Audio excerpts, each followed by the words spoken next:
Okay, our next example here is a little bit more challenging. It asks us to find the lateral area and the surface area of a right cylinder with a circumference of 24 pi centimeters and a height equal to half of the radius. Right, so give your answer in terms of pi. Right, so let's underline the important information here. Right, we want to find lateral area and we want to find the surface area. Okay, this is a right cylinder. It's got a circumference of 24 pi centimeters, okay, and a height that's equal to half of the radius. Okay, and it tells us that we can give our answer in terms of pi.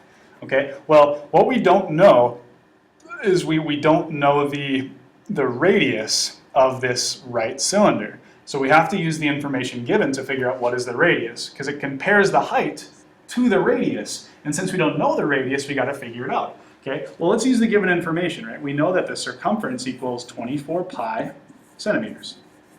Okay, we also know that circumference equals 2 times pi times the radius. So therefore, if I set 2 pi r equal to 24 pi and isolate for r, this should give us our answer.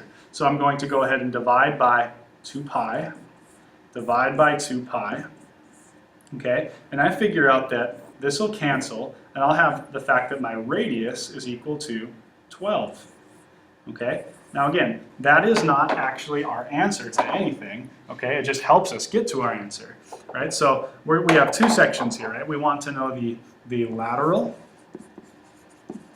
area, and we also want to know the surface area.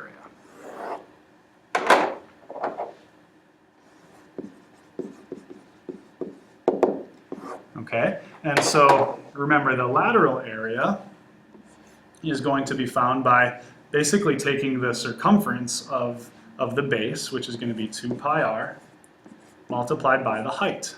Okay, so this is going to be fairly simple now, right? Our lateral area is going to be equal to basically the circumference, which they already told us is 24 pi. But if we want to plug it in again, we can. We can just say 2 times pi times our radius, multiplied by our height. Okay, well, our height, they said it's equal to half of the radius, right? So if our radius is 12, that means that our height here is 6. So our lateral area is going to be equal to 24 pi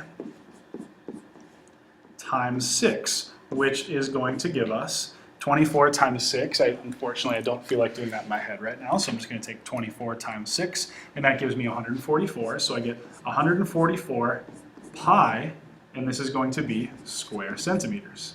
Okay, so pretty easy if we kind of approach the problem like, like we're supposed to. Like, I need to find the radius, so you use the given information and find the radius. Okay, well, now our surface area, remember, is basically going to be equal to the lateral area, which is going to be equal to 2 times pi times radius multiplied by height, plus 2 times the area of the base. Okay, now remember, we already know all of this because we just found it before. If we want to calculate it again just to make sure, that's great. So I can just say, the surface area is going to be equal to 2 times pi times 12 times 6 plus 2 times the base. That's totally fine to do that, okay? But the base, remember, the area of the base is going to be equal to pi times radius squared. So we say that the area of the base is equal to pi times our radius of 12 squared, okay? So the area of our base is equal to 144 pi, okay, again, that's 12 times 12, right? So it's 144 pi square centimeters, okay? So now I have to take all this information, okay, and plug it into our formula for surface area. So our surface area is going to be equal to 2 times pi times our radius times our height of 6 plus 2 times the area of our base, which is 144 pi.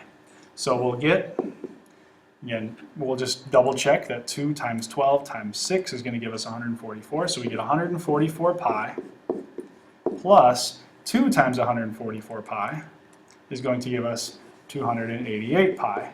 So if I add 288 plus 144 is going to give us 432. So our surface area is going to be equal to 432 pi square centimeters. And that will be our final answer. Okay, I hope this extra example was helpful. In the next example, we're going to take a look at some composite figures.